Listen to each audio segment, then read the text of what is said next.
Our first guest is one of television's most recognisable and well-respected sports aficionados. From her debut as a presenter at the Royal Ascot events, her career has seen her cover a multitude of sporting events whilst mixing with the great and good from the Champions League.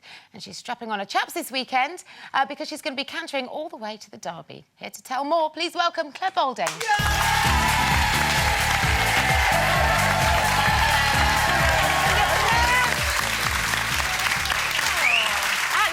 We have you on the panel. Had you ever asked me before? I didn't know I'd been asked before. And we checked your Twitter and you said you were nervous about coming on. I was terrified. That's I was nervous. Why? Oh, I just got in a panic about it. My hands are really sweaty, actually. So that's why don't worry, we had status quo on yesterday. They were terrified. They were absolutely nervous. I'm relaxed now, though, because everyone's lovely. Yeah. Now, this is a big weekend in the racing world, isn't it? I hadn't thought about wearing chaps, but after your introduction, Why not? I think I now will. I think that'd be a very slightly good village people, but why not? Slap your thigh. The Queen's going to win the Derby. Here we go. Now, the Epsom Derby has very pertinent significance to you and your family, doesn't it? This is a biggie for you guys. You'd explain why. My father won the Derby with a horse called Mill Reef in 1971. Do you remember Mill Reef? See, everyone does. This is when racing was really big. Hold on, I'm going to savour this moment. Sorry, I wasn't alive then. No, I was 2 years to come. You missed out on a good year. I did. So, I mean, this must have huge significance for your clan because your family is still involved in training, aren't they? Absolutely. I mean, that was 40 years ago, and I was born in 1971 and saw there was a film made about him, and Albert Finney did the voiceover. I mean, he was a really, really big star, Mill Reef, which for, you know, somebody who never could give an interview is quite cool, I think. And he's the most beautiful little horse as well. Anyway, then Dad also, he had various runners in the Derby over the years. He trained for years and years, and had the horse that was second to Shergar in 1981, a horse called Glint of Gold. So do you remember going to the Derby as a child? Yeah, we used to go, and Mum would take us down to the start. So my brother and I would go just in shorts and a T-shirt, because you can go really cash to the Derby if you want. You can be all in the fairground in the middle.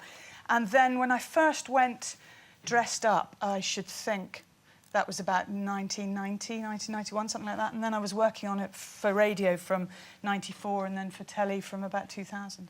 I used to live in Epsom, and it's a massive thing there, isn't it? Yeah, huge. I mean, it takes over the whole town, doesn't it? And you can't get in it, you can't get out of it. And it used to be a really big thing for London, and it still is a great day out. But, you know, the open-top buses, Parliament used to not sit when it was on a Wednesday, because it was always first Wednesday in June.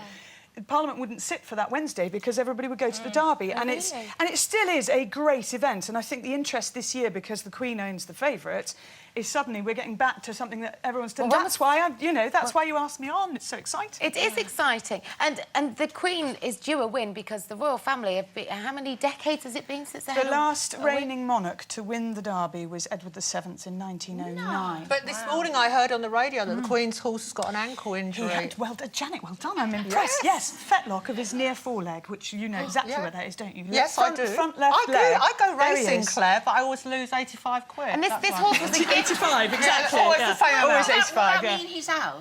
No, he's been declared this morning, so there's 13 confirmed for the race. He had a canter this morning on the gallops at Newmarket. Everything seems to be OK.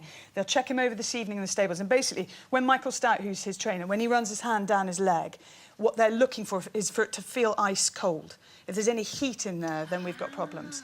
So it's a real last-minute... does that, Does he? Yeah. Does he? Run his hands down your legs? Yeah, if Does there's he any feel heat, it's a problem. Yeah. Claire, on your head. Claire, one of my first television jobs was doing the Derby, covering the Derby from ITV, but I was such a rookie reporter. They sent me on an open-top bus right down the track. I wasn't in the posh bit where you're going to be at the weekend, and all day I was dying to go to the loo. And all I remember is you can't go in the loo because someone will push it over. Never mind. She takes her pills in a minute. We'll take her away. I got given one of those shiwi things for the moonwalk. You know, I did the moonwalk with Andrea. Andrea and I spent 7 hours singing together, and I didn't use it because I made no. I mean, walking is a huge fixture in your life. Yes. You've presented... Yeah, me and Janet, proper walkers. Yeah, we never walked together. But... No, you haven't had me on your radio programme yet. Can I bring it up with you later? You've just brought it up, I think. Isn't that the end of the conversation? No.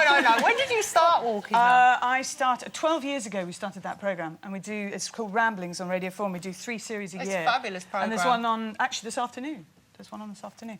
So I was in Cornwall on Saturday and the Quantock Hills on Sunday walking, and I'm walking just south of Manchester in Alderley Edge on Monday.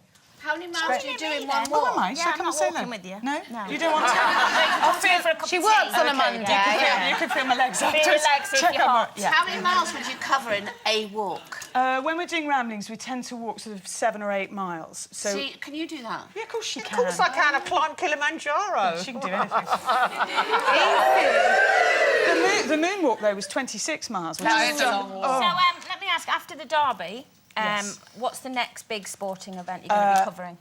It's not sport, but the following Saturday I'll do Trooping the Colour, because I'm basically the Queen's stalker for the next 3 weeks. So I'll see her at the Derby, and obviously, you know, straight up, well, what's it like to win the Derby? Straight afterwards, obviously, because that'll go down really well.